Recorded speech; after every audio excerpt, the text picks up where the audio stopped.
혹시 요즘 집에 있으면 머리가 아프거나 목이 따갑거나 자꾸 기침이 나오지는 않으신가요? 그냥 나이 탓이라고 생각하셨다면 정말 큰 오산입니다. 실제로 우리가 가장 안전하다고 생각하는 우리 집이 바깥 공기보다 2배에서 5배나 더 오염되어 있다는 충격적인 사실을 아시나요? 오늘 영상에서는 우리 집 곳곳에 숨어있는 보이지 않는 독성물질들과 이런 것들로부터 우리 가족의 건강을 지키는 방법까지 모두 알려드리겠습니다. 특히 끝까지 보시면 집안 공기를 완전히 바꿀 수 있는 간단하면서도 확실한 비법까지 공개해드릴 예정이니까 절대 중간에 나가지 마시고 끝까지 함께 해주세요. 그리고 이 모든 정보가 여러분께 100% 무료로 제공되고 있습니다. 우측 아래쪽에 보이시는 구독 버튼 한 번만 눌러주시면 이런 유익한 건강 정보들을 계속해서 받아보실 수 있어요. 좋아요 버튼도 함께 눌러주시면 더 많은 분들에게 이 소중한 정보가 전해질 수 있답니다. 자, 그럼 지금부터 여러분의 집이 정말 안전한지 함께 확인해 보시죠. 첫 번째 독소, 포르말데히드. 먼저 첫 번째로 알아볼 독성물질은 바로 포르말데히드입니다. 이름이 좀 어려우시죠? 쉽게 말해서 새 가구나 새 벽지에서 나오는 그 특유한 냄새의 정체가 바로 이것입니다. 여러분, 새 가구 사고 나서 며칠 동안 머리 아프셨던 적 있으시죠? 그냥 기분 탓이 아니었던 겁니다. 포르말데히드라는 독성물질 때문이었어요.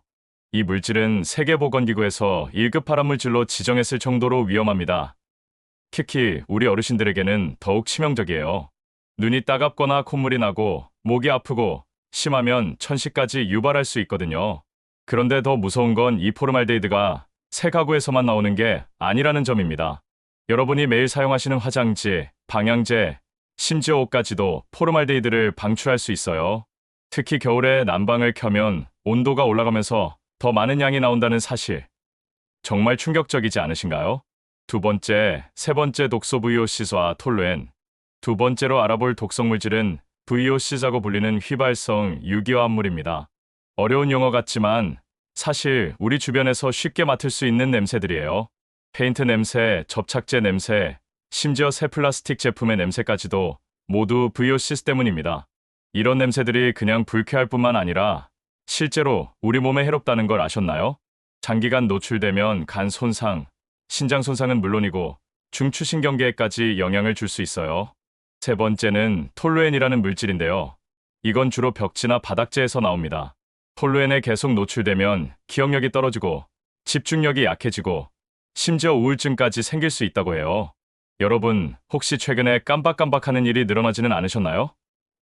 단순히 나이 때문이 아닐 수도 있어요. 이런 화학물질들은 특히 환기가 잘 안 되는 겨울철에 더욱 위험해집니다. 다섯 번째 독소 라돈과 성면. 네 번째로 정말 무서운 독성물질을 소개해 드릴게요. 바로 라돈입니다. 라돈은 냄새도 없고 색깔도 없어서 전혀 느낄 수 없는데 폐암의 두 번째 주요 원인이라고 해요. 특히 지하실이나 1층에 사시는 분들은 더욱 주의하셔야 합니다. 라돈은 땅에서 올라와서 집 안으로 스며들거든요.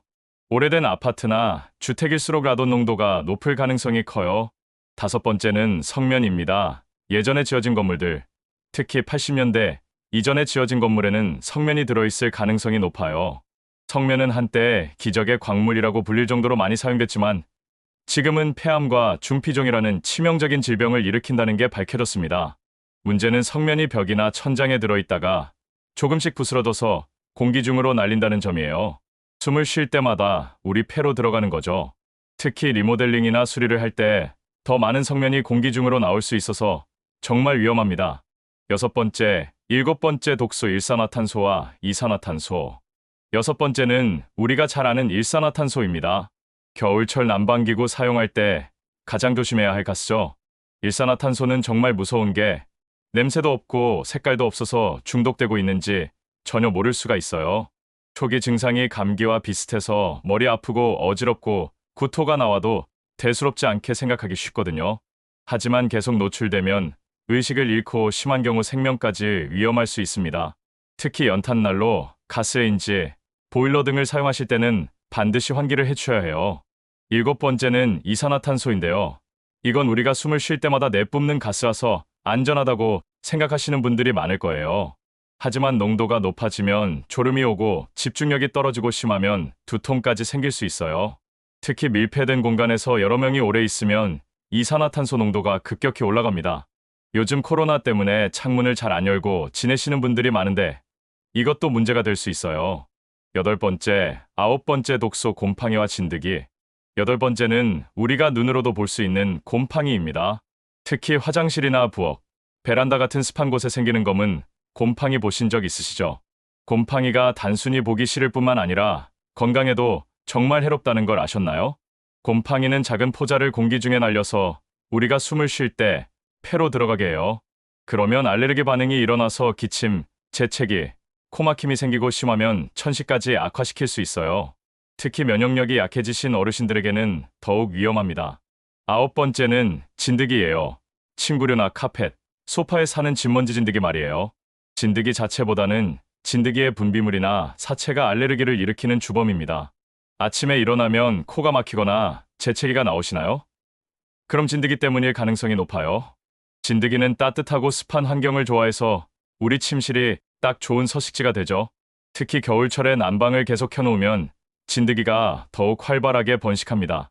열 번째 독소와 추가, 위험 요소들. 마지막 열 번째는 미세먼지입니다. 요즘 뉴스에서 자주 들으시죠? 바깥 공기가 나쁘면 창문 닫고 집에만 계시는 분들이 많을 텐데요.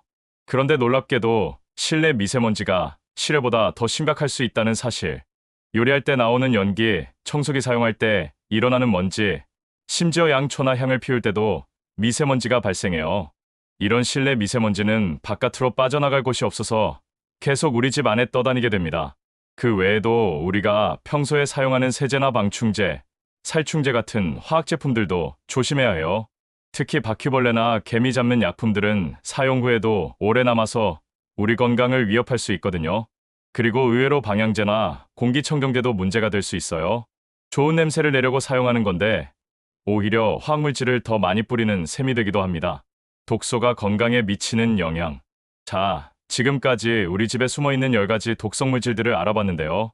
이런 것들이 우리 건강에 구체적으로 어떤 영향을 주는지 좀 더 자세히 말씀드릴게요. 먼저 호흡기 건강에 미치는 영향입니다. 기침, 가래, 숨가쁨, 천식 악화 등이 대표적이에요. 특히 기존에 폐질환이 있으셨던 분들은 증상이 더 심해질 수 있어요. 두 번째로 알레르기 반응이에요. 콧물, 재채기, 눈물, 피부 가려움증 같은 증상들이 나타날 수 있습니다. 세 번째는 신경계에 미치는 영향인데요. 두통, 어지러움, 기억력 감퇴, 집중력 저하 등이 생길 수 있어요. 네 번째로 소화기 문제도 있어요. 구토, 설사, 복통 같은 증상들이 나타날 수 있습니다. 그리고 가장 무서운 건 장기간 노출되었을 때의 영향이에요. 암 발생 위험이 높아지고 간이나 신장에 손상이 올 수 있고 심지어 생식 능력에도 영향을 줄 수 있다고 해요. 간단한 자가진단법. 그럼 우리 집이 정말 위험한지 어떻게 알 수 있을까요? 몇 가지 간단한 자가진단법을 알려드릴게요.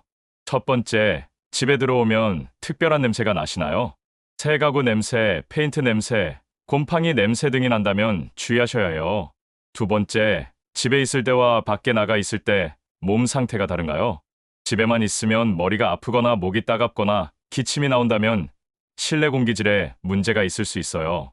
세 번째, 가족 중에 알레르기나 천식 환자가 늘어나고 있나요? 특별한 이유 없이 알레르기 증상이 심해진다면 실내 독성 물질을 의심해 볼 필요가 있어요. 네 번째, 집안 곳곳에 곰팡이가 보이시나요? 특히 습한 곳에 검은 점들이나 얼룩이 보인다면 곰팡이일 가능성이 높아요. 다섯 번째, 환기를 자주 안 하시나요? 하루에 23번, 한 번에 10분 이상 환기를 안 하신다면 실내 공기질이 나쁠 수 있어요. 이런 항목들 중에 해당되는 게 많을수록 우리 집 실내 공기질에 더 신경을 써야 합니다. 해결책, 일환기와 습도 관리. 자, 이제 정말 중요한 부분입니다. 이런 독성 물질들로부터 우리 가족을 어떻게 지킬 수 있을까요? 첫 번째이자 가장 중요한 해결책은 바로 올바른 환기입니다. 환기가 이렇게 중요한 줄 몰랐다는 분들이 정말 많으실 텐데요. 하루에 최소 3번, 한 번에 10분 이상씩 창문을 활짝 열어주세요. 특히 요리하실 때, 청소하실 때, 잠자리에 들기 전에는 반드시 환기를 해주셔야 해요. 그런데 미세먼지가 심한 날에는 어떻게 하냐고요? 그럴 때는 공기청정기를 켜놓고 짧게라도 환기를 해주시는 게 좋아요.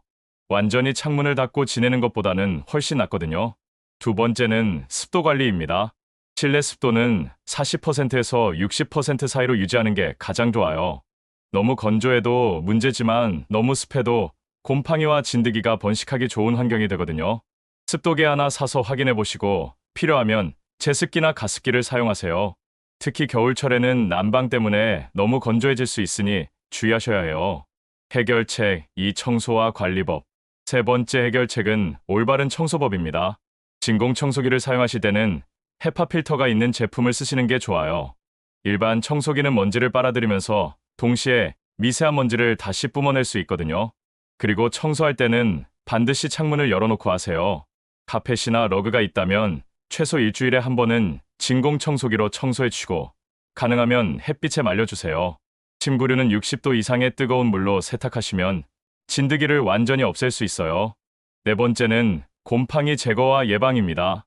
이미 생긴 곰팡이는 시판되는 곰팡이 제거제로 완전히 제거해주세요. 그리고 곰팡이가 생기지 않도록 습한 곳은 자주 환기시켜주시고 물기가 생기면 즉시 닦아내세요. 화장실이나 부엌에는 환풍기를 꼭 설치하시거나 없다면 창문을 자주 열어주세요. 다섯 번째는 화학제품 사용 줄이기입니다. 세제나 방충제, 방향제 같은 화학제품의 사용을 최대한 줄여보세요. 대신 식초나 베이킹소다 같은 천연 재료를 활용한 청소법을 사용해보시는 것도 좋아요. 해결책 3. 생활 속 실천법과 투자 가치. 여섯 번째는 식물 키우기입니다. 실내 공기를 정화해주는 식물들이 있어요. 산세베리아, 스파티필럼, 아레카야자 같은 식물들이 대표적이에요. 이런 식물들은 밤에도 산소를 만들어내고 유해한 화학물질들을 흡수해준다고 해요. 일곱 번째는 공기청정기 활용입니다. 헤파 필터와 활성탄 필터가 모두 있는 제품을 선택하세요. 헤파 필터는 미세먼지를, 활성탄 필터는 화학물질과 냄새를 제거해줍니다. 여덟 번째는 라돈 측정기 사용입니다. 라돈은 냄새도 색깔도 없어서 측정기 없이는 알 수가 없어요. 시중에 간이 측정기들이 많이 나와 있으니 한 번쯤 측정해 보시는 걸 권해드려요. 그리고 지금 이런 정보들을 무료로 듣고 계시다는 게 얼마나 큰 가치인지 생각해 보세요. 전문가 상담 받으려면 수십만 원이 들고 실내 공기질 측정 받으려면 또 비용이 들어요. 하지만 여러분은 지금 집에서 편안하게 앉아서 이 모든 정보를 무료로 얻고 계시는 거예요. 이게 바로 유튜브의 힘이죠. 구독 버튼 아직 안 누르셨다면 꼭 눌러주세요. 요점 정리 및 마무리. 자, 이제 마무리 시간입니다. 오늘 배운 내용들을 간단히 정리해 드릴게요. 우리 집에 숨어 있는 10가지 독성 물질. 포르말데히드는 새 가구와 벽지에서 나와요. VOC와 톨루에는 페인트와 접착제에서 나오고요. 라돈은 땅에서 올라오고 성면은 오래된 건물에 있어요. 일산화탄소는 난방기구에서, 이산화탄소는 밀폐된 공간에서 농도가 높아져요. 곰팡이와 진드기는 습한 곳에서 번식하고 미세먼지는 요리나 청소할 때 발생해요. 해결 방법들. 하루 3번 이상 환기하기, 습도 4060% 유지하기, 올바른 청소법으로 먼지와 진드기 제거하기, 곰팡이 발견 즉시 제거하고 예방하기, 화학제품 사용 줄이고 천연 재료 활용하기, 공기정화 식물 키우기, 좋은 공기청정기 사용하기, 라돈 측정해보기. 가장 중요한 건 바로 실천입니다. 오늘 당장 집에 가셔서 창문부터 열어보세요. 그리고 곰팡이가 있는 곳이 없는지 한번 둘러보시고요. 여러분의 건강은 여러분이 지키셔야 합니다. 아직도 구독 버튼 안 누르신 분 계시나요? 이런 소중한 건강 정보들을 계속해서 받아보고 싶으시다면 구독 버튼 꼭 눌러주세요. 그리고 좋아요도 함께 눌러주시면 더 많은 분들에게 도움이 될 거예요. 다음 영상에서는 집안 공기를 완전히 바꿀 수 있는 더 구체적인 방법들을 알려드릴 예정이니까 구독하고 기다려주세요. 오늘도 건강하고 행복한 하루 되세요. 감사합니다.